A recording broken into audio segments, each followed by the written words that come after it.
This Saturday marks World Down Syndrome Day, a chance to honor our brothers and sisters with Trisomy 21. An important day because it's estimated nearly 70% of babies who are prenatally diagnosed with Down syndrome in the womb are aborted. That's in the United States alone. So for this week's Pro-Life Focus, we introduce you to a family that looked past the fear of one extra chromosome and saw the beauty of it instead. I knew something was up in the back of my mind. I knew something was going on, but that's still startling news to receive, no matter how prepared you may be. When Jason and Erin Thielman, a married couple living in Virginia, found out they were expecting their third baby later in their third decade of life, the pair quickly became experts on some medical statistics. For a woman who conceives a baby at age 25, there's about a 1 in 1,250th of a chance her baby will have Down syndrome. When a woman conceives at age 40, that chance rises to about 1 in 100. When I was pregnant, because of my age, they strongly encouraged genetic screening. So I said, okay. And I kind of knew something was up in the back of my mind. So we did the prenatal screening. The blood test came back showing a high possibility. While every baby should be celebrated, that wasn't always the Thielmans' experience inside doctors' offices.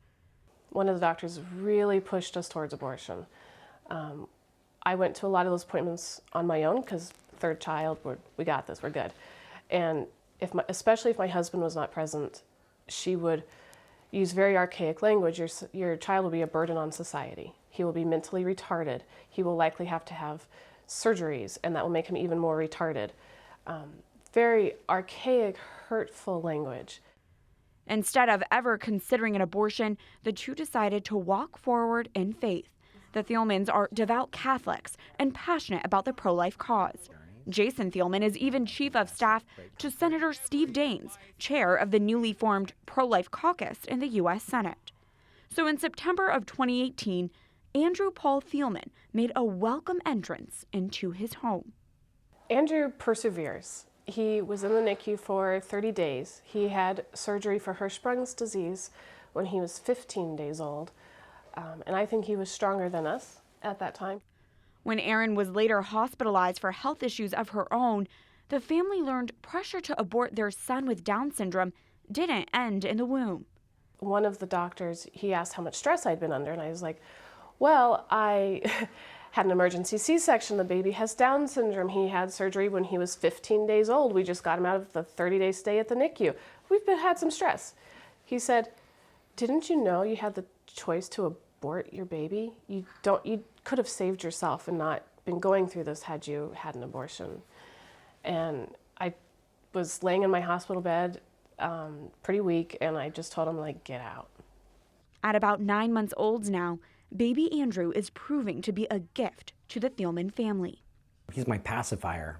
I mean, that's how I view him when Erin was sick and in the hospital and trying to manage the three kids. I just sit and hold him after getting the other two to bed or getting him up in the morning or in the middle of the night, and just holding him, I just felt a calm and peace.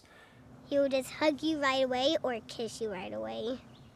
Big brother and sister Alexander and Abby, ages 8 and 6, are excited to have another sibling at home. He's nice, and he smiles and laughs. He talks a lot. He's like, and like this. Sometimes when he speaks baby voice, it sounds like he's talking like something else. Yeah, and sometimes he kind of speaks in a dolphin, kind of like. While big brother and sister may not be able to put it into words yet, their love for baby Andrew is obvious. What are you doing? What are you doing? What are you doing? I am in a baby picture frame. For the adults in the family, the youngest Thielman has already brought some life lessons to light. One of my favorite places to hike is Garden of the Gods in my hometown of Colorado Springs. And it's filled with red dirt, and it is so cool, so special, so unique, and so rare that having a child with Down syndrome is like finding that red dirt trail. you know, every child is a different path on the trail of life. But those with Down syndrome, I equate that to finding that really special red trail. I think it's natural to have a lot of fear and apprehension and be angry. I mean, I had moments, and I know you had moments of just being angry about it, and you know, you have to go through kind of various stages of coming to understand and terms with that. All of that really disappeared when the baby was born, and that really, I mean, it's just so true. It's almost as if baby Andrew is evangelizing to his family already at 9 months. And when you learn the meaning behind his name, it makes all the more sense. All of our kids have an A name. We call them the A team, so Alexander, Abby, and Andrew. So we chose Andrew Paul after St. Andrew and St. Paul, the first and last apostles, praying that he would have the intercession of every apostle from Andrew through Paul. With the intercession of the apostles, baby Andrew Paul Fielman might just evangelize the world. Thank you to the Fielman family for welcoming us into your home and for sharing your heart with us.